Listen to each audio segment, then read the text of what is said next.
Labdien, labrīt, labvakar! Jūsu uzmanībai basketa studija 2+1. 2. Tātad raidierakstu vadītājs Gunts Keisels un mūsu uzticīgāko klausītāju uzdotie jautājumi. +1. Nelielai intrigai. Aprīlis tātad basketbolā ļoti karsts mēnesis. Ļoti daudz svarīgu notikumu. Ierakstam 10. aprīlī, kad priekšā vēl ir 3-3 basketbola izlases cīņas olimpiskajā kvalifikācijā, vēl notiek PAVBet Latvijas-Igaunijas līgas pusfināla sērijas, jau sākušās PAVBet Latvijas līgas izslēgšanas turnīru spēles, plus priekšā sieviešu čempionāta fināla spēles, plus Ramirent Nacionālās līgas izšķirošās spēles un tā tālāk. Tā var uzskaitīt visu Latvijas basketbola spektru. Bet šodien +1 ir arī aktuāli notikumu priekšvakarā. Latvijas jaunatnes basketbola līgā tuvojas fināla sacensību seriāls, un tāpēc +1 šodien ir Latvijas jaunatnes basketbola līgas direktors Elvijs Mičulis. Sveiks, Elvij! Sveiks, Gunti, un sveiciens arī visiem klausītājiem.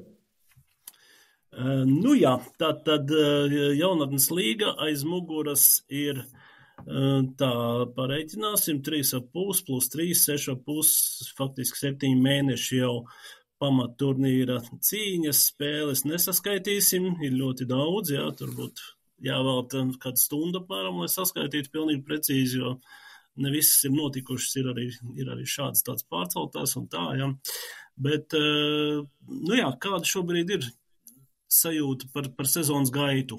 Es teiktu tā no malas skatoties, man šķiet, ka ir klusāk nekā pagājušā gadā, kad bija kaut kādas emocijas, bija kaut kādas domstarpības, vajadzēja pieņemt tādas nestandarta risinājumus dažās situācijās. Vai šogad tiešām ir vienkāršāk, vieglāk un gludāk viss notiek? Skats no malas salīdzinoši ar pagājušo sezonu gribētu teikt, ka ir pozitīvāks. Es nesaku, ka pagājušā sezona bija slikta, bet salīdzinoši ir tiešām pozitīvāk un dažādu starpgadījumu vai aizķeršanos ir noteikti bijis mazāk, lietas ir noritējušas raitāk. Jāņem vērā, ka arī pašam gan kolēģiem pieredze ar katru gadu tikai aug un arī esam apraduši noteikti ar jauno statistikas sistēmu un visām kaut kādām dažādām īpatnībām, ar kurām nācās saskarties un risināt iepriekšējās sezonas ietvaros, tāpēc gribētu teikt, ka vismaz mūsu pusē sajūtas ir tādas diezgan labākas un šobrīd ļoti aktīvi gatavojamies savam karstākajam sezonas laikam. Cerams, ka arī ārā temperatūras ziņā, bet basketbola ziņā pavisam noteikti darbīgākajam periodam mūsu sezonas darba ietvaros. Pie tā arī aktīvi strādājam šobrīd. Vienai tādai problēmai pieskāros jau savā jautājumā, kā ir šogad situācija ar dažādām pārceltajām, atliktajām spēlēm, kas ir radījušas neērtības iepriekšējos gados, kas mazliet traucē arī norientēties turnīru tabulās. Šogad es skatos, ka tomēr izskatās, ka tie finālisti tiek noskaidrot ļoti raiti un nekādas tiešas problēmas tur laikam nav. Tā kā pats arī pieminēja, spēļu pārcelšana joprojām ir aktuāls temats un spēles tiek pārceltas. Nav mums tādas statistikas, vai pagājušā sezonā vairāk tika pārceltas vai mazāk nekā šo sezonu, bet tas pats pārcelšanas process šķiet ir raitāks. Treneris savā starpā vienojas, sporta skola vadības vienojas, ja konkrētā dienā vai nedēļas nogalē nespēja izspēlēt kalendārā paredzētās spēles, tad viņi vienojas par citu laiku un attiecīgi informējot mūs, tad mēs šīs izmaiņas kalendārā veicam. Tādas situācijas, kad kāda no pusēm ir neapmierināta, ir teiktu salīdzinoši maz. Un viss tā diezgan demokrātiski arī savstarpēji komunicē un tāda strīda nav bijuši. Protams, kas būtu ļoti svarīgi, neatlikt visu tik ļoti pēdējo brīdi, kad skaidrs, ka tur 7 dienās ir iespējams izspēlēt 5 spēles, bet ir jāsaprot, ka tajā brīdī galvenie cietēji jau būs paši spēlētāji un Viņiem, piemēram, ir jaunas līga paralēli, varbūt viņi spēlē vēl LBL3, LBL2, varbūt kāds kaut kādā darbdienu līga, Olibet līgā, tad, lai nerastos šī pārslodzes, tad tur trenerim ir diezgan jāpiedomā, lai saudzētu savus jauniešus. Tas ir šajā ziņā drusku viņa kompetencē, jo, ja abas puses ir vienojušās, tad mums nav iebildumu, tā teikt, neveikt šīs izmaiņas kalendārā. Piedevām, protams, jāņem vērā arī to, ka jauniešiem basketbols nav gluži vienīgā nodarbe dzīvē. Tā kā un uz pavasari mācības. Jā. Uz pavasari enerģijas ir mazāk, tad ar eksāmenu nāk virsū un tā.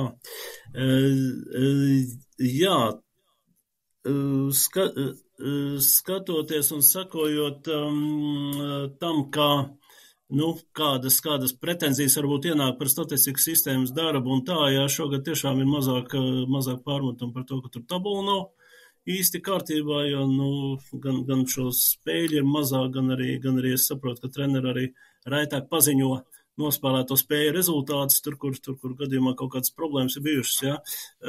Ir periodiski saskaramies ar lūgumiem koriģēt spēlētāju statistiku jaunatnes basketbola līgas mačos.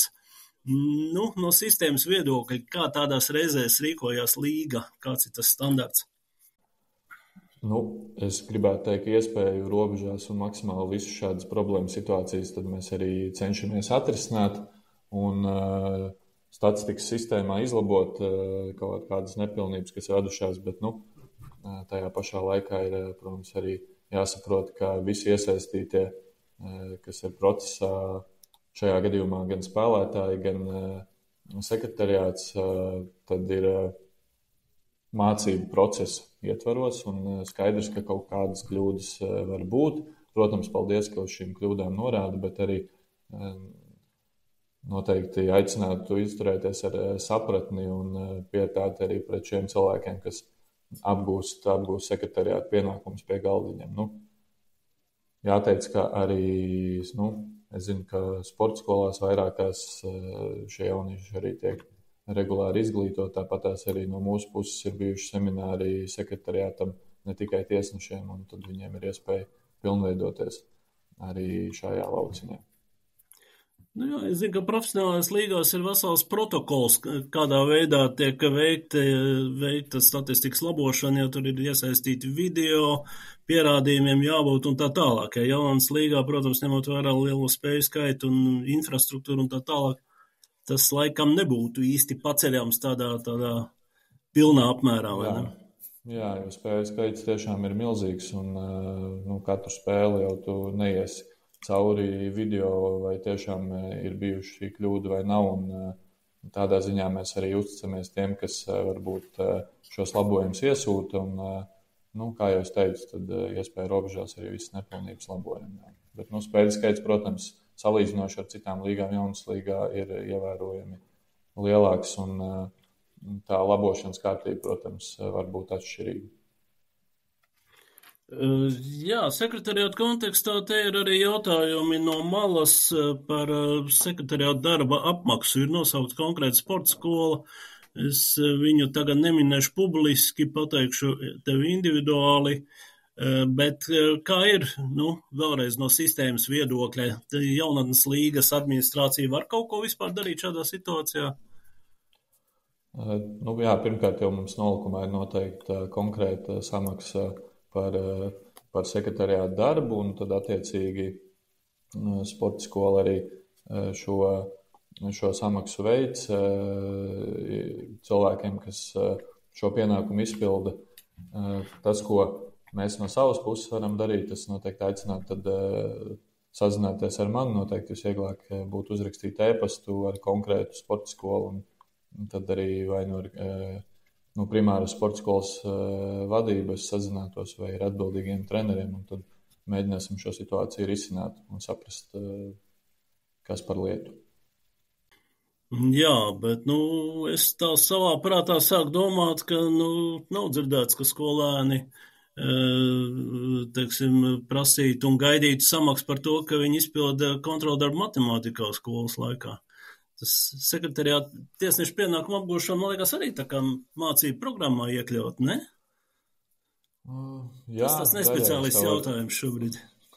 Daļai es tev noteikti varu piekrist, jā, kā jau mēs iepriekš tikko arī paši runājām, ka gan spēlētāji spēlē, viņi mācās, tāpat arī tiesneši un sekretariāts dara savu darbu, un arī tas ir mācību procesa ietvaros, bet kopš sevi atceros, arī kad pats vēl spēlēju, un jāteic, gan ļoti daudz neesmu rakstījis protokols, bet arī varēja būt gadi 10 vai 11 vēl Ķekavas vidusskolas zālē savā iemīļotajā, tāpat kaut kādās spēlēs esmu sēdējis un kaut kādu nelielu kabatas naudu par to esmu saņēmis. Tas tā noteikti ir iegājies un, protams, ja tā tas ir, tad samaksu arī gribās saņemt. Jā, un droši vien atšķirībā. Jā, bet es tev pats sev varbūt drusku runāšu pretī, jo atšķirībā no matemātikas kontrola darba, labi, tev tur neveicās, tu tur dabūsi savu atzīmi, un tā atzīme paliek pie tevis. Un varbūt pie vecākiem vēl, jā, bet viņi netiek plaši iztirzāti, bet savukārt tiesneši un sekretariāta darbinieki arī kļūdas tiek iztirzāts ļoti, ļoti plaši. Varbūt tiešām tā materiālā kompensācija vajadzīga par to morāli smago izaicinošo darbu, jā. Jā, pavisam noteikti gan jaunie tiesneši pat vairāk, sekretariāta cilvēki noteikti mazāk saņem šādus pārmetumus, ir sevišķi spēles laikā, bet tiesnešiem, es domāju, tas ir diezgan liels dzīves rūdījums. Dažkārt noteikti pat vairāk nekā pašiem spēlētājiem, kad treneris viņus māca no laukuma malas. Jā, un atkal pretējais, čalīt, ja jau tev maksā, tad arī tiesā lūdzu. Tas jau paaugstina it kā to prasību latīņu labi, bet tagad varbūt, līdz sīkumiem neiedzīnoties kaut kādās konkrētās situācijās, bet kopumā darbs ar tiesnešiem šajā sezonā, kādas tendences varbūt jaunas iezīmējušās, vai kā tas notiek? Jā, kā jau ierasts, pirmssezonā bija lielais tiesnešu seminārs biznesa augstskolā Turība. Tad pēc tam ir bijuši vēl 3 attālināti semināri, kuros arī gribētu teikt, ka pieslēdzās diezgan liels skaits tiesnešu salīdzinot ar iepriekšējo sezonu, un arī tiesnešu skaits ir palielinājies, vērtējot skaitļus iepriekšējā sezonā. Tā kā tur darbs notiek, un šajā sakarā arī aktīvi gatavojamies fināla turnīriem. Jau nozīmējam tiesnešu katrai vecuma grupai un vietai. Tāpat arī reģionos, piemēram, tagad svaigākais ir Limbažos, ir tiesnešu skola, kuru vada Rafiks Misīrovs, un es zinu, ka tur ir jaunieši, kas brauc pat no Rīgas uz šīm apmācībām un ir gatavi iesaistīties un prognozēt. Tāpat tās Jelgavā ir, Ventspilī, Liepājā, un esmu dzirdējis arī parunām par Daugavpili, tā kā prieks par to, ka ir aktīvi cilvēki, kas ir gatavi šo attīstību veidot arī reģionos un konkrēti uz vietas, papildus šiem visiem semināriem, kas tiek rīkoti no mūsu puses. Tiesnešu kontekstā vispār ir kaut kāda dinamika vērojama pretenzijās, dzirdētajās pretenzijās tieši par tiesnešu darbu? Vai nav tādas statistikas īsti? Tu domā tieši no iesaistītajiem, no treneriem, droši vien arī no vecākiem? Vai vispār šai ziņā ir kaut kāda kustība, vai ar tāds mieriņš šobrīd valda? Principā ņemot vērā lielo spēļu skaitu, bez šādām situācijām, es domāju, nebūs neviena sezona. Arī šajā sezonā, protams. Piedod, Eirolīgā jau arī tā neiztiek, jā, tā kā pie viņu tiesnešiem un pie viņu samaksām, tā kā tas jau skaidrs. Jā, protams. Bet es tā vairāk, vai ir tādi ļoti skaļi gadījumi, varbūt ir tendence kaut kam vai samazināties vai palielināties tieši tādiem? Ļoti skaļi gadījumi šo sezonu nav. Bet, protams, ir gan zvani bijuši, gan kādi ēpasti, gan man, gan tiesnešu koordinatoram Oskaram Lucim, un tad attiecīgi uz šiem mēs, protams, reaģējam un cenšamies arī atbildēt, un ir arī tādi, kur ir iesūtīti klāti video, un tad tiek šie video materiāli izvērtēti, un izvērtējot konkrētas epizodes, tad arī gatavotas atbildes. Un, tādā ziņā pat ir prieks, ka kaut kādā ziņā mēs varam saskatīt arī pozitīvu aspektu, ka pēc tam šim konkrētajam tiesnesim varbūt tiek sniegts arī skaidrojums varbūt par kādu viņa kļūdu, un tādā veidā viņš arī no tā mācās, bet, protams, ka galu galā joprojām vēlamies atgādināt par to, ka jāizturās ar cieņu gan pret spēlētājiem, gan pret tiesnešiem, gan pašiem pret sevi, lai galu galā no šīs LJBL sezonas un arī fināla turnīriem mēs gūtu pozitīvas emocijas un iespaidus, un atceroties, ka gan tiesā pārsvarā bērni, gan arī spēlē bērni. Jā, televīzijā nesen bija tāds interesants sižets, kur teiksim, kā pieaudzis cilvēks, tēvs izturās pret savu dēlu un izturās pret jaunieti, kam nav radniecība ar viņu, bet pēc tam izrādās, ka jauniešu tēvs stāv blakus, un tas savukārt noved pie savstarpējiem konfliktiem un tā tālāk. Šim aspektam vismaz solīja pievērst pastiprināt uzmanību arī vecāku padomi, kur darbojas šķiet jau 2. sezonu. Kā tur ir aktivitāte šogad, vai ir kāds jauns vēsmas arī? Kaut kāda neliela kadru maiņa arī tur ir notikusi. Un arī tu tikko pieminēji sižetu sporta studijā, un tur arī nelielu tādu ieskatu interviju sniedza vecāku padomes vadītājs Aigars Armānovs. Joprojām es gribētu teikt, ka vecāku padome ir tāda ļoti laba platforma arī tādai informācijas apritei starp mums un tādu plašāku vecāku loku. Nevis tikai tie, kas ir vecāku padomes ietvaros, bet arī tie, kas ir pievienojušies šīm vecāku grupām, lai saņemtu jaunumus, joprojām viņiem ar tādu regularitāti notiek vecāku padomes sēdes, kur viņi tādus pārunā aktuālos jautājumus. Pats arī nesen piedalījos vienā no šīm sēdēm, kur atbildēju tad uz vecāku interesējošiem jautājumiem. Tā kā gribētu teikt, ka darbs notiek un joprojām nav aizliegts iesaistīties arī jauniem interesantiem un jauniem aktīviem vecākiem, kam rūp basketbols, basketbola attīstība, jaunas līgas attīstība ar jaunām idejām. Un tāpēc, tādā ziņā droši rakstiet, un gan man, gan Aigaram ir pieejami kontakti. Es esmu tikai par to, lai šis vecāku padomes koncepts turpinātos un attīstītos arvien tālāk. Viena tā tradicionāla lieta, kas sezonas laikā notiek ne tikai jaunas līgā, es domāju, ka daudzos turnīros un ne tikai sportā un tā, ka darba procesā parādās kaut kādas jaunas problēmiņas, kuras prasās pēc risinājumu nav iespējams atrast ļoti strauji, un tad tiek atlikts, tad pirms nākamās sezonas nopietni domāsim, nolikumā iestrādāsim un tā. Kā ir, cita lieta, kā tas vēl līdz vasarai nav aizmirsies, un vai tiešām vienmēr tiek risināts, bet, tāds process notiek. Kā ir šogad, vai ir kādas atziņas, par kurām būs vērts nopietni runāt? Pirmkārt jau fināla turnīra laikā jau notiek formāls, neformāls treneru tikšanās, un otrkārt jau starpsezonas laikā tiešām tiek slīpēts jaunās sezonas nolikums. Vai ir kaut kādas lietas, kurām tiks īpaša uzmanība pievērsta?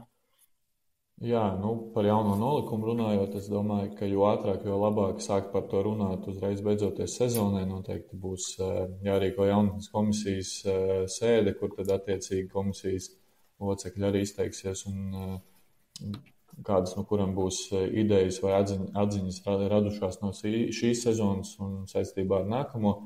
Bet tādi punkti, kuriem ir pievērsta uzmanība jau šajā sezonā, bet kurus nevarējām tā strauji mainīt. Viens ir, liekot fināla turnīru vietas un datums, tad pacēlās jautājums par spēlēšanu svētku dienās. Tad par šo mēs noteikti runāsim nākamā gada nolikumā sakarā un gribēšu dzirdēt arī noteikti komisijas locekļu viedokli un saprast tādu labāko risinājumu un izspēles sistēmas, teiksim, tādu variantu. Un tad otra lieta ir par meiteņu grupām. Teiksim, ja kādā no grupām ir tiešām mazs skaits komandu vai arī konkrētās vecuma grupas meitenes tāpatās spēlē vēl arī, piemēram, ja U17 ir komanda un tad ļoti daudz no U17 arī spēlē U19 grupā, tad varbūt iespējams būtu vērtīgi šo grupu apvienošana un par to tad noteikti, es zinu, ka jau ir bijušas diskusijas un vēl būs, un tad par to tiks spriests un domāju, arī pietiekoši aktuāls jautājums ir par spēlētāju pārējām, jo šobrīd pārējais oficiāli atļauts ir starpsezonā līdz 11. septembrim. Bet, protams, ir dažādi gadījumi, kad tiešām dažādu apstākļu dēļ spēlētājiem nākas mainīt sporta skolu vai komandu sezonas ietvaros. Un, kā piemēru var minēt dzīves vietas maiņa, mācību iestādes maiņa, un kad tiešām fiziski nav iespējams vairāk izbraukāt uz treniņiem un spēlēm, tad šos gadījumus visus izskata jaunatnes komisijā un katru no tiem vērtē atsevišķi. Tāpēc, iespējams, jaunā nolikuma sakarā arī varbūt būtu jāiestrādā vēl kādi konkrētāki punkti, lai gan treneriem, gan vecākiem būtu lielāka izpratne, kuros tad brīžos ir jāraksta iesniegums jaunatnes komisijai gadījumu izskatīšanai un kuros nav. Tāpēc tas arī varētu būt viens no punktiem, pie kura nāksies pastrādāt. Jā, pārējai sakarā tāds novērojums, ka, protams, nolikumu var papildināt un pilnveidot un precizēt, bet tur ir tāda nianses, ka cilvēks jau dokumentus sāk lasīt tikai tajā brīdī, kad uz viņu tas attiecās. Un tad bieži gadās, ka tas termiņš jau ir nokavēts. Jā, tā kā faktiski tur ir drusku runa arī par tādu kopējo komunikāciju vajadzīgu. Jā, tur vecāku izglītošana par viņu pienākumiem tiesībām. Un attiecībā uz meiteņu grupām, vecs stāsts. Man jau godīgi sakot, personīgi tas ir tā kā drusku apnikuši šī tēma, bet katru gadu dzirdu, un īpaši no izlašu treneriem, ka labākās spēlētājs jau līdz jauniem gadam nospēlējuši tur pa 60-70 spēlēm. It kā tiek cerēts, ka treneri koriģēs, uzmanīs šo spēju skaitu un pasargās savus labākās spēlētājus, un daudz treneri arī tiešām pasargā. Ne visi. Ar vislabākiem nodomiem, jā. Tā kā droši vien, ka tiešām ņemot vērā mūsu meiteņu skaitu mūsu grupās, jā, kurš ir, laikam, proporcija apmēram 1:3 salīdzinot ar puišiem, jā, grupas sadalījums ir tas pats kā puišiem. Kaut kas tur nešķiet loģiski, jā, varbūt, ka tomēr mehāniski jāierobežo grupu skaitu, arī mehāniski ierobežosies spēju skaits, un tādā veidā varēs parisināt šo problēmu. Ko sekosim, ko darīs jaunatnes komisija jūnijā. Bet vēl arī par pagājušo, bet arī droši vien jautājums ir arī par nākamo sezonu, vai varam gaidīt jaunatnes basketbola līgas video apskatus? Jā, sākšu ar to, laikam, ka spēļu tiešraides arī sezonas laikā ir pieejamas ļoti daudzām spēlēm un fināla turnīros praktiski visām. Par video apskatiem jāteic, ka mūsu pusē ir diezgan daudz dažādas idejas, kuras arī mēs paralēli realizējam un, protams, ir vēl nerealizētas, jo jāsaprot, ka resursi kaut kādā brīdī ir tik, cik viņi ir. Un visu nevar paspēt arī par video apskatiem. Šeit mēs savā pusē esam runājuši. Tāpēc, tas noteikti nav primārais jautājums dienas kārtībā, bet dažādas idejas, kā attīstīt arī šo mārketingu pusi un mūsu sociālos tīklus ir. Pie tā mēs paralēli visu laiku strādājam, tāpēc noteikti aicinu sekot dažādiem jaunumiem mūsu sociālajos tīklos. Un varbūt ar laiku kāda no šiem jaunumiem būs arī video apskati. Bet ap citu par sociālajiem tīkliem jauniešiem tāda ejoša lieta un patīk tur darboties un patīk darīt to, ko viņiem patīk darīt. Vai tur ir kaut kāda sinerģija arī, teiksim, ar jaunatnes basketbola līgas un tādam kaut kādam kopējām interesēm un basketbola kopējā tēla veidošanu tieši ar pašu jauniešu entuziasmu un izmantojot? Gribētu teikt, ka pie tā mēs piedomājam, jā, un pavisam noteikti, jā, arī šobrīd jau fināla kontekstā runājot, gribam iesaistīt attiecīgus jauniešus, kas būtu gatavi varbūt palīdzēt mums ar satura veidošanu no fināla vietām, jo, diemžēl, mēs nevaram būt visu laiku visās vietās un darba apjomu dēļ paveikt arī šos pienākumus, tad tur mēs plānojam iesaistīt tādus aktīvus jauniešus, kuriem šī lieta interesē, un tad arī pašos sociālajos tīklos no tiem materiāliem, ko mēs publicējam, gribētu teikt, ka šī atgriezeniskā saite ir diezgan liela arī no pašiem jauniešiem, un gribētu domāt, ka liela daļa no šiem jauniešiem tad ir paši jaunas līgas spēlētāji.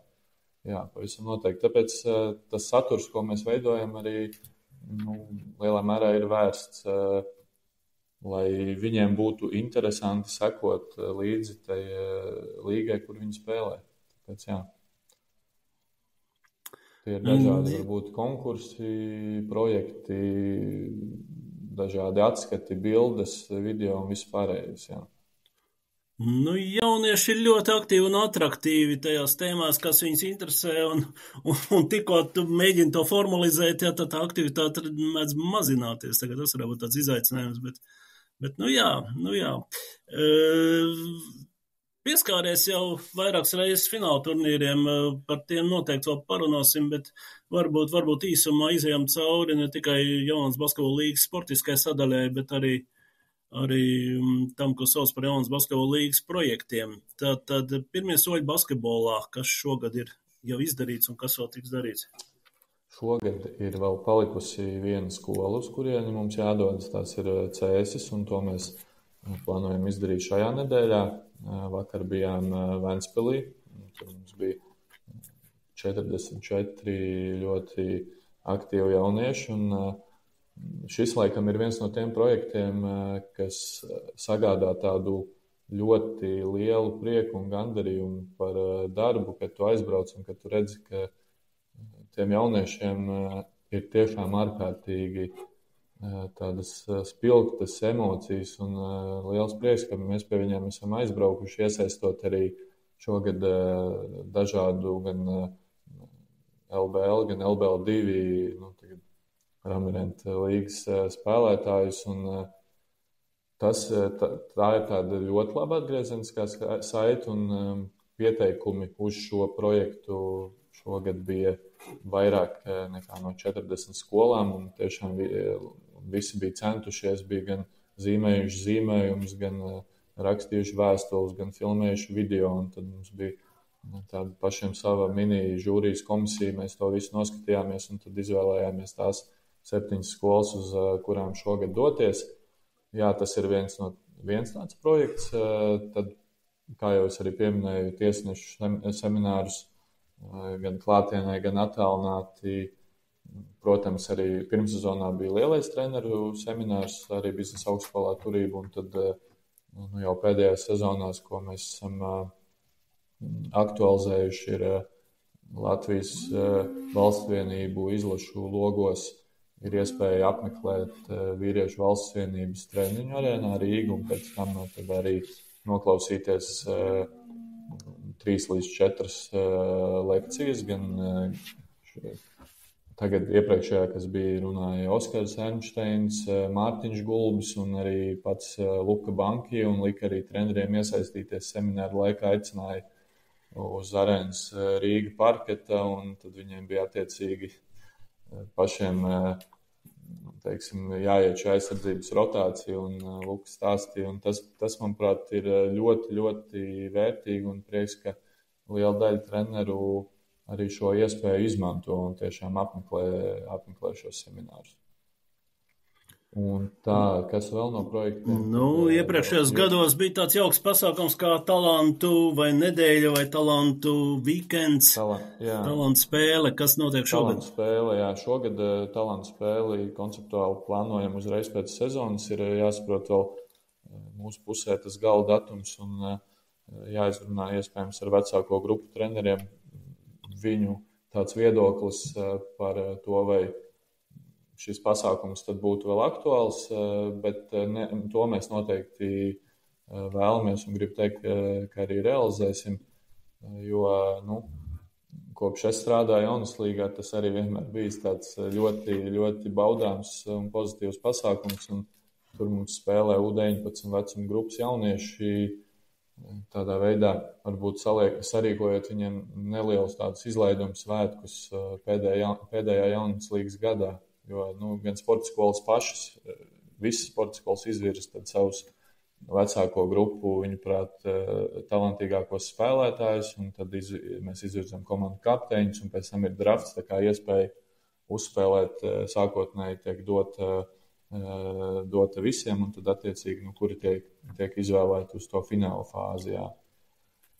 Tas ir par... Tas būtu tā kā vecākajai grupai un mazajiem NBA junior līga. Junior līga šogad norisināsies jūnijā, un tad šīs nedēļas laikā arī, ja kāds domā, kad tad būs, tad šīs nedēļas laikā saņems e-pastos aprakstu ar pieteikumu anketām, un jā, junior līga būs jūnijā. Tā kā formas arī viss ir atceļojuši, šodien ir Rīgā, tā kā vēl atliek tikai saņemt, sašķirot, un jā, arī tam mēs paralēli fināliem gatavosimies. Jā, labi, tad par fināliem. Tātad 4 nedēļas pēc kārtas, nedēļas nogalē, piekdienas, sestdienas, svētdienas, tā jau ir tradīcija. Tradīcija ir arī sākt aprīļa otrajā pusē, jā, šogad tātad pirmie turnīri 19. 20. 21. aprīlis. U16 grupas Valmierā, U13 grupas Ogrē. Pareizi, jā? Pareizi. Jā, laikam fināla turnīra tajā sportiskajā sadaļā nav nekas mainījies. Izspēles sistēma ir iekalta akmenī vai ierakstīta nolikumā jau nescik gadus kalendāru. Faktiski treneri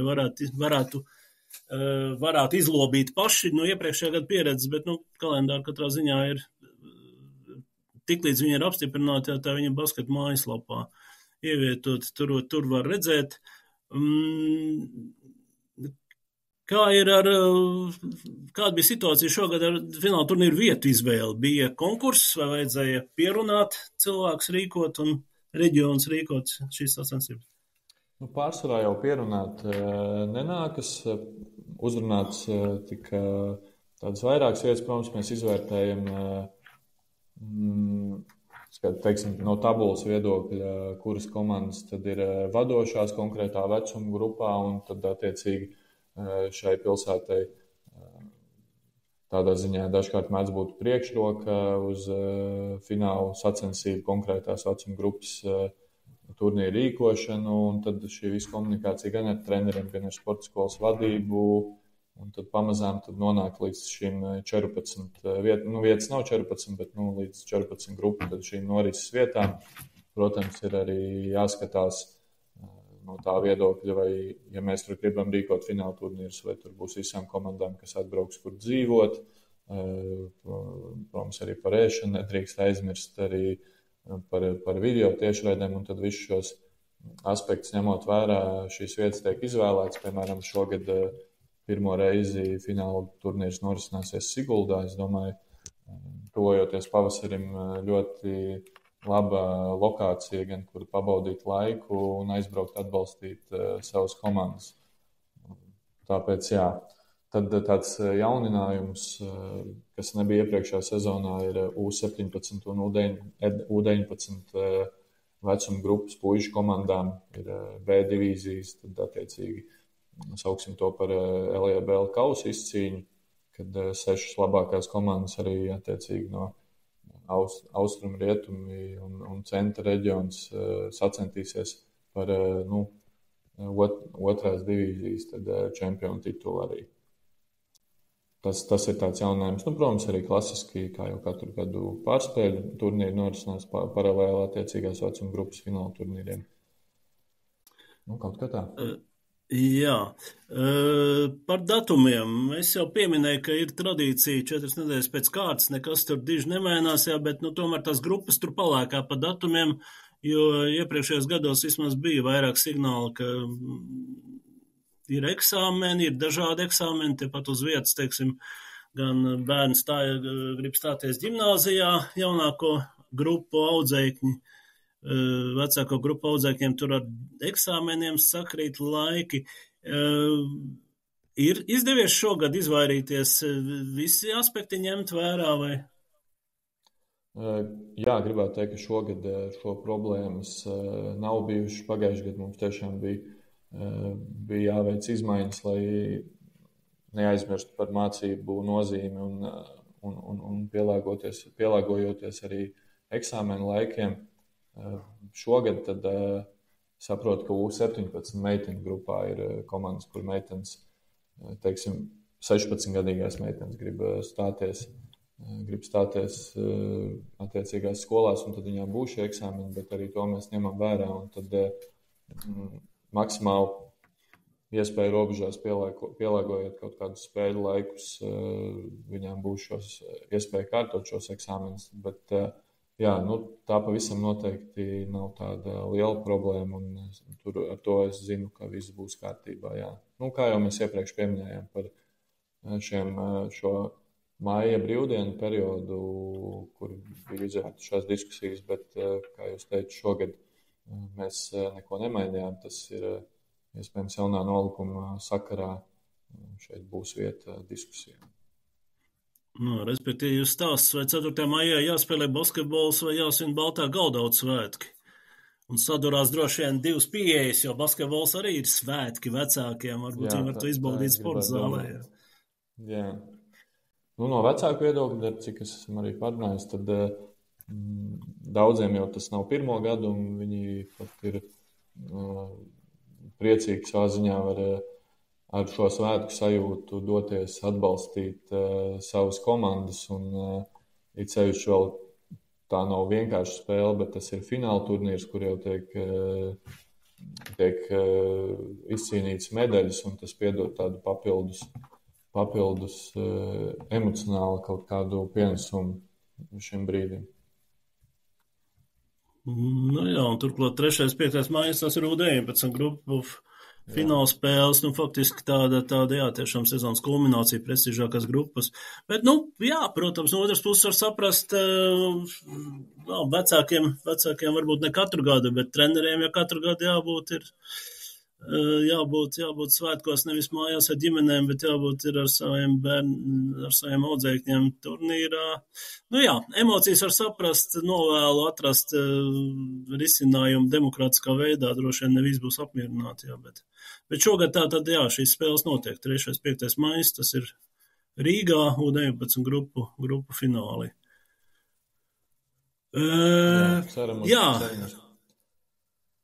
Ceram uz pilnu Daugavas sportnamu, kā jau katru gadu. Tas tāds. Uz Daugavas sportnamu šogad taciņi ir iestaigāti, līdz ar to ir atkal atgriezušies Daugavas sporta nama tribīnēs uz dažādām spēlēm, jā, tā kā jācer būs arī uz jaunatnes līgu. Bet sagaidot skatītāju interesi un tā tālāk, laikam jāatgādina tās lietas, kas ir nezaudē aktualitāti gadu no gada, jā, respektīvi viens ir atgādinājums par sekmēm mācībās, ka varbūt kādam fināla turnīrs ies secen, ja nebūs labi čakli, godīgi mācījies visu gadu. Šajā sakarā nekas nav mainījies, joprojām fināla turnīros drīkst spēlēt tikai sekmīgie, un tas tiks pārbaudīts. Un, protams, vēl izsūtīsim visiem atgādinājumu, bet tas jau man šķiet gadu no gada ir ļoti labi zināms. Un ticu, ka kaut kādā veidā vismaz daļa no spēlētājiem tas motivē neaizmirst par mācību nozīmi. Un jau pirms fināla turnīriem laicīgi sakārtot sekmes un neuztraukties par skolas pabeigšanu. Un sekmīgs nozīmē atzīme 4 vai arī 3,8? Jā, Nē, 3,8 mūsu pusē netiek ieskaitīts, jābūt ir 4. Nu jā, un lai saprastu, ka lieta nopietni iepriekšējos gados taču bija gadījumi, kad komandas sastāv tika koriģēts šī iemesla dēļ, vai ne? Jā. Nu, pagājušā sezonā bija pat komandas, kur tādi nosacīti komandu, nevis vairāki, bet kāds no komandas līderiem bija spiests fināla turnīru raudzīties no rezervis soliņa.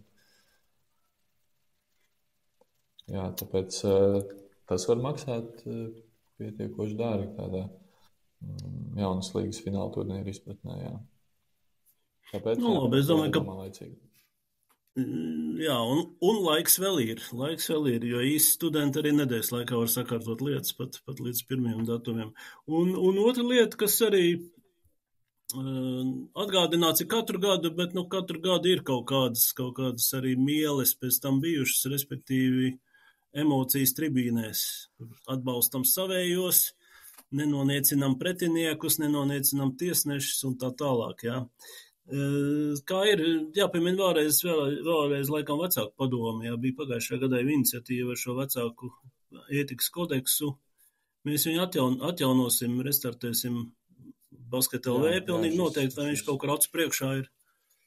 Šīs kodeks nekur nav pazudis un nepazudīs, un nedaudz jaunā veidolā būs gan sociālajos tīklos, gan spēļu norises vietās ar aicinājumu tad izturēties cieņpilni pret visiem spēles dalībniekiem, pašiem pret sevi, līdzjutējiem pret citiem līdzjutējiem un baudīt basketbola svētkus. Un tad attiecīgi godīgās cīņās noskaidrot uzvarētājus. Jā, tādā. Tev pilnīgi taisnība šajā sakarā. Nu, un ja tomēr nevar ierasties zālē, tad spēles varēs redzēt. Jā, internetā. Spēles varēs vērot Jaunatnes līgas YouTube kanālā. Pilnīgi visas. Ceru, ka maksimāli visas, jā. Jā, ko, novēlēsim pirmkārt jau pašiem dalībniekiem, visiem iesaistītajiem veiksmīgs fināla turnīrs, lai paliek labas emocijas pēc sezonas. Jācer, ka viņas ir bijušas jau sezonas laikā un lai šī sezonas kulminācija tās nesabojā. Jā, te ir arī jautājums no malas, Elvija, kā tev pašam ar sezonas pēcgaršu tavai spēlētāju karjerai? Man personīgi noteikti savas sezonas ietvaros mērķi bija augstāki, sevišķi vēl pievienojoties Kandavas komandai uz otro sezonas pusi, bet diemžēl sezona noslēdzās ceturtdaļfinālā, bet tajā pašā laikā izbaudīju atmosfēru un sapratu, ko nozīmē spēlēt Kandavā, kad uz spēli ir tiešām liels pulks skatītāju un laba atmosfēra. Tā kā par to nav ko nožēlot. Un, jā, redzēsim, kā lietas ies. Varbūt vēl jāpacenšas pacīnīties nākamajā sezonā par augstākām godalgām, bet šobrīd tādā ziņā nekur nesteidzos un neko negribu apsolīt ne sev, ne citiem. Un tad dzīvosim, redzēsim, kā saka šajā sakarā. Labi, ja negribu runāt par nākotni, tad vēl jautājums par pagātni. Kas ir labākais spēlētājs, ar ko sanācis uzspēlēt Jaunatnes līgā? Var traktēt dažādi, gan pret kuru, gan ar kuru kopā. Jā, te var traktēt dažādi. Tiešām tad tie, pret kuriem nācies spēlēt, tas kaut kādās mazākās grupās atceros, ir bijusi viena spēle, kad pretī bijis Kristaps Porziņš pat. Noteikti atceros arī pret Rolandu Šmitu nācies uzspēlēt Andreju Gražuli. Tie tādi noteikti spilgtākie Tomu Leimani, kas ir mana gadu gājuma. Un ar ko kopā, tad jā, tas ir bijis Kristaps Gludīts, arī ar Andžeju Pasečņiku esmu spēlējis, kā mēs no vienas sporta skolas. Un gribētu arī pieminēt Gustavu Melenbergu, jo ļoti interesants gadījums ir, vai fakts ir tāds, ka mums ar Gustavu ir vienā dienā dzimšanas diena, un tad mēs no gadiem 11 arī kopā esam sporta skolas ceļu gājuši, un vēl šobrīd Olibet līgā esam atjaunojuši mūsu Kraukļu komandu, kur tad arī ir vēl citi tādi bijušie sporta skolas spēlētāji. Tad šai komandai pavisam cita tāda emocionāla vērtība un prieks, ka vēl pēc tik daudz gadiem varam savākties un kopā uzspēlēt. Jā, basketbols tas ir laikam uz mūžu, tomēr uz mūžu, jā. Labi, bet tad varbūt pabeidzot sarunu vēl tomēr nopietns jautājums arī no malas, kurš tāds droši vien būs grūti atbildēt, varbūt vienā teikumā, bet kurai basketbola lielvalstei mēs gribētu līdzināties? Varētu sašaurināt mazliet tematu, tad vai ir kāda basketbola lielvalsts, kuras jaunatnes sistēma tev šķiet atdarināšanas, pārņemšanas vērta? Šeit es laikam konkrētu tiešām nenosaukšu. Mēs esam diskutējuši savā starpā par vairāku valstu šīm te čempionātu sistēmām, un nav tā, ka kaut kur ir ļoti, ļoti atšķirīgas. Tāpatās, protams, piemēram, Spānijā, Portugālē vai Itālijā tur ir ļoti liela valsts, un tad viņi sākotnēji spēlē pa reģioniem, un pēc tam galā tāpat tieks fināla turnīros. Bet, jā, tādu vienu konkrētu, ko pārņemt, droši vien, ka nē. Es drīzāk gribētu teikt, ka kopumā vienkārši pētot un diskutējot ir lietas, ko varam pamācīties, bet primāri jau ir jāizdara un jātīst tās lietas, ko mēs paši esam iecerējuši, un arī tās jāturpina darīt, kas jau labi strādā. Un tad ar šādu mērķi ejot uz priekšu, rezultāts neizpaliks. Tāpēc jā, uz šo jautājumu man atbilde ir šāda. Jā, labi, ejam uz priekšu, gaidām Latvijas jaunās basketbola līgas finālus. Šodien paldies par sarunu. Un tiekamies basketbolā. Arī tā skaitā jaunas basketbola līgas finālos, kā jau es teicu, sākot no 19. aprīļa 4 nedēļas nogales pēc kārtas. Un vietas ir raibas, vietas ir tātad pirmie turnīri Valmiera, Ogre, pēc tam ir Sigulda, Rīga, Mārupe, vēlreiz Rīga, vēlreiz Mārupe, Jūrmala, Tukums. Interesanti. Nav Daugavpils, Ventspils, Liepāja, bet, basketbols ir, basketbola saknes ir visā Latvijas teritorijā. Jā, kādreiz arī vietas ir jāpamaina, un, attiecīgi, kā jūs teicu, izejot no dažādām iespējām, tad konkrētas vietas arī izvēlējāmies. Un, iespējams, jau nākamgad atgriezīsimies gan Daugavpilī, gan Liepājā, Ventspilī, tāpēc, jā, šogad sadalījums ir šāds, un ceru pēc iespējas vairāk līdzjutējus, vecākus, atbalstītājus, spēlētājus redzēt fināla norises vietā, baudīsim basketbola svētkus un noskaidrosim čempionus 14 vecuma grupās. Un jā, lai visiem tad izdevies atlikušās sezonas posms. Un neaizmirstot savstarpēju cieņu jebkurās situācijās, arī tad, kad būs kļūdas, jo kļūdas pilnīgi noteikti būs spēlētājiem, tiesnešiem, tas jaunatnes basketbols, tur visi vēl mācās. Tā kā labi, paldies, tiekamies basketbolā.